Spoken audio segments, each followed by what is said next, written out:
Oh, yeah. Third win for the season, guys. West Coast versus GWS Sunday. Eagles ended up walking away with a 17-point victory. Third win of the season. We've already tripled last year's tally, so things are on the up. Welcome to the video. If you're new to the channel, if you can like and subscribe, I do Eagles content with a bit of draft content towards the end of the year. Okay, and we're just going to quickly review the game as it flowed throughout the four quarters, and then we'll throw up the magnet board, how the matchups ended up going. Look at who played well. We'll look at all the West Coast players. We'll have a quick spiel on each of them. Finish it up with a look ahead towards next week's match against Collingwood. We got Pendlebury's milestone game. I think it's 4:33. Breaks the game's record. Okay, so let's get stuck into it. I should probably start the video off with a big apology to Bailey Williams. I would have to be one of his biggest critics. I've been hypercritical of him since he's basically taken over ruck duties from Nick Nat. I've been very frustrated with him over 8 seasons. But this game on the weekend was easily his best performance. He pulled it together for 4 quarters. Briggs did get injured in that start of the third quarter, but he still played on. He was still well enough to carry on, and Williams was just dominating him all over the ground. It was fantastic to see. So, yeah, I don't think he's ever going to see this, but sorry, Bailey. You can carry on rucking, but we want to see more of that. That is a brilliant performance, and it's something to build on. I'm just hoping he builds on it next week and doesn't rest on his laurels. Next week should be Darcy Cameron. I think Oscar Steen ended up getting injured last week with a knee potentially. So he's probably going to be up against Darcy Cameron. Okay. And the other special shout out should go to Harley Reid. In my opinion, his best game out of his 49 for the West Coast Eagles. He's got his 50th next week at the G. But he was just absolutely dominant, dialed in from the get-go. He only gave away 1 free kick, which was epic, 34 touches, a couple of goals to go with it, laying plenty of heavy pressure, plenty of tackles. He was just all over the joint. And I'll show you some particular surprising stats in the good way for Harley Reid that'll probably take you by surprise a little bit. And then the third shout-out I want to give to is Minnie McQualter. This is one of those definitive games where you can say he definitely outcoached Adam Kingsley. Some of those moves where he threw Milan Murdoch. What a find he's been, by the way, for this season. But Milan Murdoch ended up playing on Lockie Whitfield. Whitfield's usually their disposal out of the back 50, and he couldn't get a thing going all game. He ended up getting rewarded in the last 20 seconds of the game with a tackle on Lockie Whitfield, and he pushed the margin out to 17 points. Brilliant. So those 3 deserve a special shout out, but I think it was a great team effort all up. The guys didn't give up. This was a game we definitely weren't expected to win, especially after the last few weeks. We've been getting belted from various teams for various different reasons. But yeah, let's get stuck in it. All right. So we started the game. I've got my little score charts to the left. You might see my eyes darting that way, but we started the game not very well, but we didn't get blown off the park. That's been a big issue for us all season. Even in the wins against Port and North, we didn't get off to a good start. But thankfully, the Giants were spraying everything. They were missing very gettable opportunities. They ended up with 2 goals, 18 points against 1 goal, 2. Jack Hutchinson chipped in for his goal. He played brilliantly all game. I'll get into that as well. All right. But yeah, there is in another, 9 times out of 10, they're probably going to kick 2 or 3 of those extra goals. And then, we're probably looking at a whole different game. The guys could drop their bundle. Who knows? But for whatever reason, they were missing him on Sunday Arvo. We'll take it. And then second quarter rolled around. That's when the Eagles dialed up the pressure. We ended up taking the lead, and we walked away at halftime with a 14-point lead, 46-32. All right. So that was brilliant. And then I can only imagine the spray that Adam Kingsley's given the Giants. If you've seen the one on the Amazon doco, he's given Toby Green a good odd spray. You can only imagine what he would have given him in this particular game. So they came out firing. They ended up taking the lead in the third quarter, and at 3-quarter time, they ended up leading with a 4-point lead. All right. So the game was in the balance at 3/4 time, and then after that, it was all West Coast. We just had them on the back foot. Pretty much the first 10 minutes, we were struggling to convert, and then Jake Waterman had a hot minute there where he kicked 2 goals within a minute. All right, and that kind of got us a bit more momentum. We held the 10-point lead for another 5-10 minutes, and then Milan Murdoch pushed it out to 17 points right towards the end. All right, so we'll get stuck into it. I just thought there was just some brilliant coaching maneuvers from Minnie McQualter. So we'll bring up the magnet board, okay? Here we go. This is how they initially were expected to line up. All right, so Whitfield ended up getting tagged by Murdoch. The Verde was the biggest issue for us. He was, you can see here, he was number 1 on the field for intercepts with 9, and number 5 on the field with 5 spoils. He was giving Shanahan a hard time. All right, Himmelberg and Iden were kind of swapping. All right, and the other, where are we? Hutchison ended up going to Callahan. No, Hutchison ended up going to Ash, I believe. Yeah, sorry, Ash. So let's bring that there. Kelly can go to the wing. Angwin was around about the wing. But we'll have a quick look at this matchup. Hutchison was just giving Ash pressure. Ash got a lot of the ball, 34, but he didn't have that clear space that he usually would. And I want to just point out the big one that sticks out for me right there. Tackles inside the forward 50. You'd notice if you've seen my videos, that is a major stat, and it's probably one of the most important stats in the game. Is they're just very hard to come across. He ended up having 4 in the game. One of them was rewarded. I think that was one where he kicked the goal. But yeah, he was brilliant, I thought. So between Ash and Whitfield getting locked down, that prevented a lot of their drive. Obviously, they're known for the Orange Tsunami and all that jazz. They just couldn't get that going. All right, so overall, very good performance. We'll bring up the team itself. West Coast, Toby Green had a really poor game. You can see here he was a 38th ranked player on the field, 3.4. He just couldn't get anything going. No goals, which is very rare for Toby Green. He has had a habit of bashing us up a bit on the scoreboard. So great to see we could keep him confined a bit. And I just wanted to point out a game. It was actually Young on Riccardi. Duggan and Gothard was kind of a nil point, but I just wanted to point out here, Riccardi was the worst rated player on the field, and that was kind of a testament to, it was kind of a half and half job with Young and Rhett Bazzo, and Riccardi just couldn't get anything going. Cadman could not get a single thing going on Jinby. You can see here he was a 41st ranked player on the field. Jinby just gave him nothing. He had 4 kicks. One of them was a soccer where Bazzo kind of deflected it as a goalie. The handball didn't even hit a target. That was in the second quarter. He did have one set shot where he did beat Jinby on a lead. It was just a lead kick from Stringer inside the 50. Laced him out on the tit, and he ended up missing that. That's how he got his behind. But yeah, I think Jinby's got to be all Australian in the squad at a minimum. I know it's pretty hard to believe that the Victorian, what do you call it? The Victorians in that room, in the All Australian selection room, are going to pick Jinby over a Wilkie or a Blakey or whoever it might be. But he's had an excellent season, and this was probably his best performance yet. And in saying that, that just goes to show how good of the performance Reid and Williams did.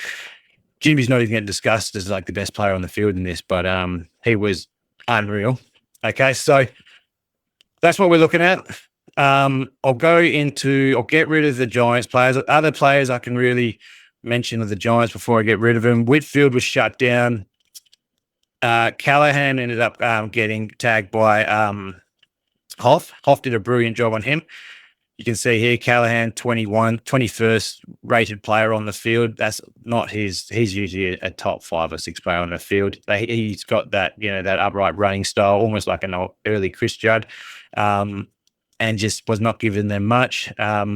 Score involvement's only the 5, 288 metres, game well below his normal numbers. So it was a great effort from Hoff. I think that's going to be a tactic that we use going forward. I can only imagine Hoff going to go to Nick Dacos next week, and I think that's the play. Maybe Murdoch. I don't know. I think you start with Hoff, see how he goes. Hoff's got that little bit more experience, but Murdoch did a brilliant job on Whitfield. Whitfield and obviously Dacos are two different beasts, but we'll see how we go there. All right, let's get just into the Eagles lineup here. All right, so this is just a general look of how the team went. Okay, you can see the gold badges. Harley Reid, the number 1 rated player for West Coast. You can see Bailey Williams, the 2nd rated, and Waterman kicked his 3 goals there as well. All right. So we'll start at the back. Young had a really good game, ranked 6th, the best ranked defender, which might surprise a lot of people with Jinby. But as I showed you before, Riccardi just was not even noticed the whole game. He did hurt his knee towards the end in the 4th quarter. There was like a calamity of errors. Both Eagles and Giants were missing everything, and it ended up with a McCarthy kicking it out on the full before Joe, I think it was Fonte or someone, ended up kicking the goal. That was another point I wanted to bring to you guys as viewers, especially for West Coast fans. I heard in the commentary, I've rewatched the game today, Monday, that Fonte was back home in WA. Okay, so that kind of spiked my ears out, and I had a look, and he's actually out of contract next year. So he would be a brilliant defender to bring into our backline if we can get the this manager to start looking at someone like Joe Fonte, bring him into West Coast, 21-year-old from WA, pick 44 a few drafts ago. He's actually really coming on to become quite an elite defender, and if we can bring him home for the come home factor, that would be amazing.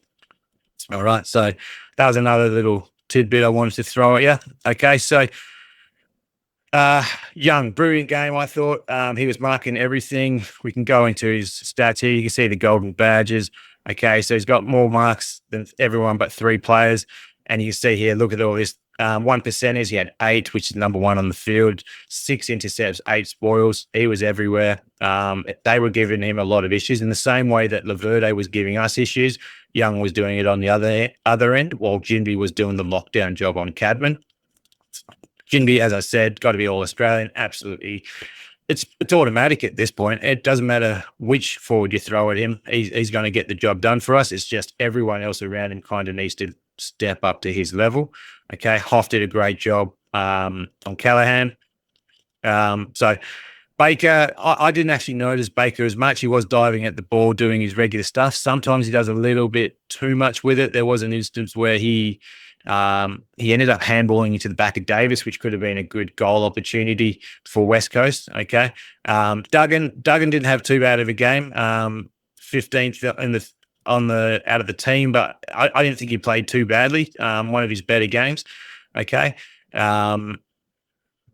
obviously I'm going to be a bit more critical on him just because of his age and stuff like that. But I was like, his disposal was killing us. But I was watching it from the stands, and there was instances where Lindsay or Young or someone would just be looking left and right, and you can see Duggan the opposition team just leave him be because they know he's going to call for it, thinking that he's going to set up the play, and it lets the rest of the opposition team set up their defensive structures. But he wasn't doing it this game. I don't know if he's got the message or he's learned or what happened, but for whatever reason, he wasn't calling for it. The other players weren't kicking it to him, and we weren't getting that delay and that slow build up the field, which was great to see.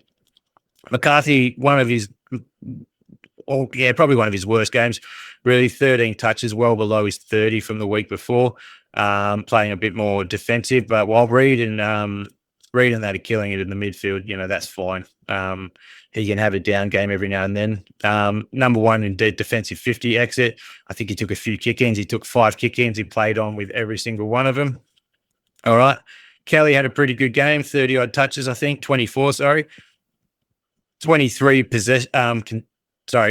contested possessions out of the 24 total. Okay, 6 clearances, number 3rd in the team, 4 center clearances, which is brilliant. All right, as I said, Williams. This is my apology video to Williams. I've always been a believer that Flynn should be our starting ruck, and maybe we can Well, I was thinking maybe get rid of Williams to bring in some draft capital as he's a restricted free agent. But if he can build on this and keep doing this, hey, maybe we can stick with it. All right, that was a really, really brilliant performance, and he deserves all the credit he's going to get throughout the week for that. Okay. Hutchison, I thought was brilliant. He's only played the 2 games this season, but great inclusion. Applies that pressure, and as I said, he's got those 4 inside tackles inside 50. That's just what we need. We need to keep locking it in. And an issue with previous games is where teams can just waltz out of a defensive 50.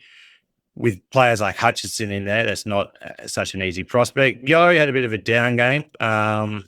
Started off okay, but yeah, just not his regular self, and that's fine. All right. One thing I want to bring up, I'll probably bring it up. I'll bring it up now. I'm thinking Elliot Yeo should be a good candidate for a rest this week. If I was the coach of this team, I wouldn't be putting him on the plane against the Pies next week. I'd leave him at home with the kid and get him cherry ripe for Essendon the following week, and I'd bring in a kid to play in front of 90,000 players, 90,000 spectators. It's going to be the biggest game that all of these young fellas are going to have for the next 4 or 5 years. I can't imagine us playing in front of 90,000 at the MCG. Probably never in the next 4 to 5 years until we're in our next grand final or prelim final. So it's going to be a good learning experience for someone like a Bo Allen or, someone like that can come in and learn from the experience. Yo's obviously played well in the grand final, but I would think about him being a key candidate for a rest. Davis was brilliant. I don't know how he didn't get awarded his contested mark. He took a great mark in that last, I think it was 3 minutes, probably GWS's last foray forward. He halted that one. He was at both ends of the field all day long, just gut running. Very underrated player, I think, around the league, but I think teams are going to start taking notice. I think his disposal is actually not as bad as people perceive as well. One of the knocks on him during his draft year was that he's had a bit of an awkward kicking style in that, but his disposal this week was quite good. Obviously not a great disposal efficiency that we're looking at, but a lot of it was under a bit of pressure as well. Contested possessions was 8, which is number 6 in the team. Marek, another solid performance, nothing exceptional. Shanahan was having a bit of issues with Laverde, but you got to stick with Shanahan. We know he's going to be a gun. All right. Just the 1 goal. Could have had a second one. Marks inside the forward 50. Only took the 1. Took 2 contested marks, which is the most in the team. Him and Williams took a couple. Dersman was brilliant.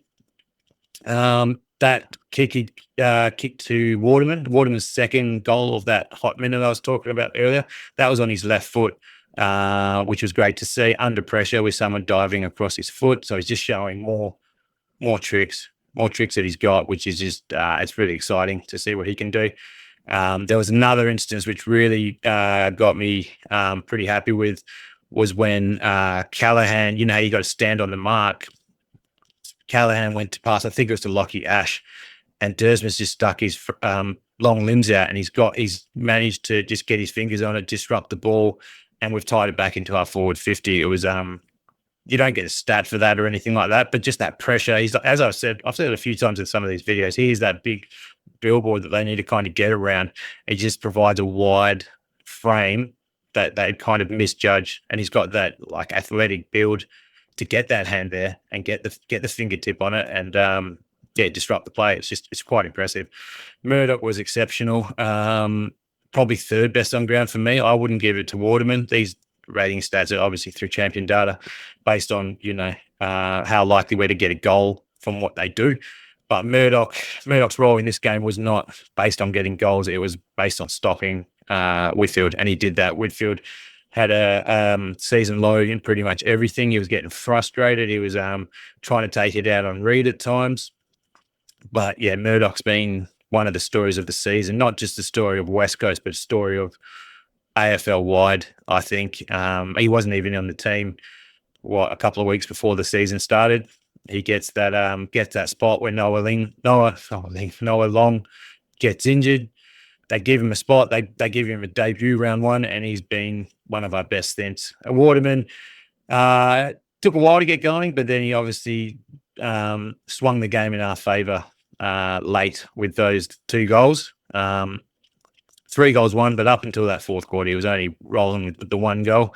But the contested marks, they were great packed marks as well. He was 2 or 3 deep on both of them, I'm pretty sure. So, yeah, pretty impressive, I thought. Lindsay had a great game. He actually got the Rising Star nomination for this week. Probably overdue, if anything. He did have a game a couple of weeks ago. I think Roby got it. He ended up having, but Lindsay had 30 disposals in that game. It wasn't a loss. So maybe they're more likely to give it out in a win or whatnot. But yeah, 94.7 disposal efficiency, 19 touches, 17 kicks. I think 5 of those were kick-ins. He's played on with all of them. All right. 2 spoils, 7 pressure acts. Johnston, if anyone's maybe under a little bit of pressure, probably Johnston, but probably his best game. He did kick his first AFL goal, which was great to see. Just wasn't as involved as a lot of the other players. Time on ground, 71%, so he was up there. I think his initial, when he was drafted, he was thought of to be a winger. That role's obviously been taken by players like Marek, Davis, Dersmer at times. Cole did his selection chances no harm, but again, I would look at maybe dropping him for a youngster just to experience that 90,000 people that we're going to get for Pendlebury's milestone game. Did kind of waste an opportunity just to put it at the top of the square when he had a set shot from about 50. It's probably around here on the 50.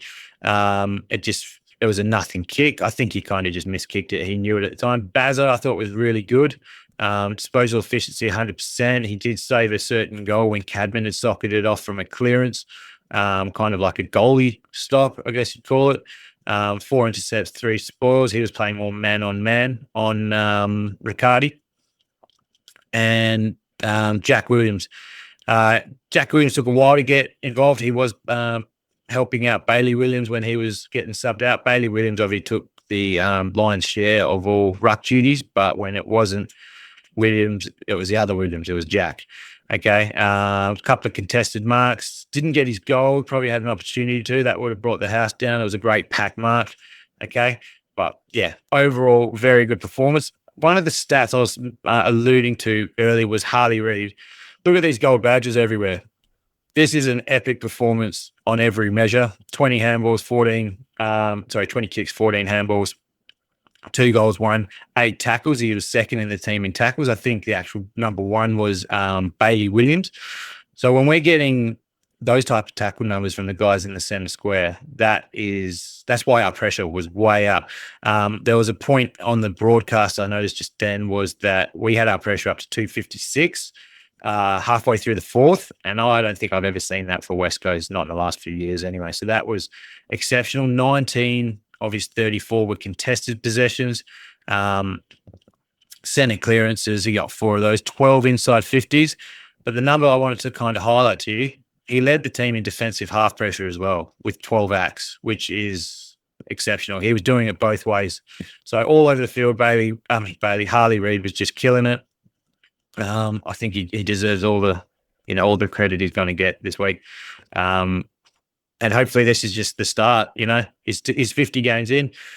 No reason he can't be a 250, 300 game player. So we're looking at another 10 years of this. So if he can just keep building, get his body bigger, stronger, faster, exciting times ahead. All right. So I've given a spiel on every player there. Let's just look ahead at the Collingwood game. All right. So if you were going to put anyone under pressure, I'd say it would probably be Johnston. Champion did quite a few nifty little things. He set up quite a few goals, and he was playing the team game, handballing, kick, like centering the ball, like when he was on the boundary, collecting the ball, things like that. And I think he's a small forward of the future. I think it's either going to be him or a Tyler Williams, but Champion's getting the run around at the minute. May as well stick with it. And for the look ahead to Collingwood, I would look at playing the youngest team possible. Whether we win or lose this game, I don't think it really matters too much. Obviously, you want to win. You want to keep building that winning culture.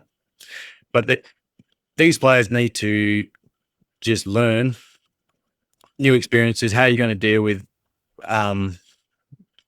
opposition supporters up in your grill. 90 to 100,000 Collingwood supporters is going to be the best litmus test ever for all of them. So you'll see who can cope with that kind of stuff. And that was the reason I think you look at giving Yo a rest. We're playing with fire anyway, playing him back to back to back to back to back. You know, he can get injured hopping out of his car these days. He gets injured like all the time. So that can free up a spot. I've always been a little frustrated with the Bo Allen. I think you just stick with him. I think he's having his best season. He's been improving. Didn't get a chance to prove it in the waffle. I don't think he played that well in his waffle game that he did play in. Just see what he can do. See what he can do in front of 90,000 feral Collingwood supporters. You know what I mean? Bazzo did his chances no harm. I think you'd play him ahead of Sandy Brock and that kind of thing. Harry Edwards is going to be out for a little while longer. All right. And I think I did see a little bit of news earlier today that Starcevic is actually going to be playing waffle next week, getting a few minutes in, and he might be playing AFL in 2 to 3 weeks' time. So help is on the way defensively. But yeah, I think that was fantastic effort. Our star midfielder performed. Our current ruck performed. Every single player on our field laid one tackle, which I haven't seen for ages. After every game, I'll check the stats and I'll check, the app or whatever it might be. And you go down the column, and there's always a chunk of 4 or 5 Eagles players that haven't got involved in the play at all. They might have 4 or 5 touches and 0 tackles or something like that. And you can't, in today's AFL, you can't afford passengers. And that's what we did. We didn't have that this week. So that was brilliant to see. Everyone bought in. Everyone played their role. And it's just something to build on. It was just a really awesome result. My tip was miles off. I tipped the Giants by 25. I didn't think we were going to win this. Not after our last few weeks' performances, so I'm stoked. I've got a little bit of a headache at the moment. I was shouting my lungs out most of that game. But yeah, this is why we watch footy. We love it. So yeah, that'll do me, I think, for today's video. I hope you enjoyed it. As always, please like, subscribe, support the channel, all that jazz. And I will see you for the next one. We'll do a preview for Pendlebury's. Nah, it's not Pendlebury's milestone. It's Harley's 50th. That's the important one. All right. So yeah, let's go Eagles. Yeah. Cheers. Thanks. Bye.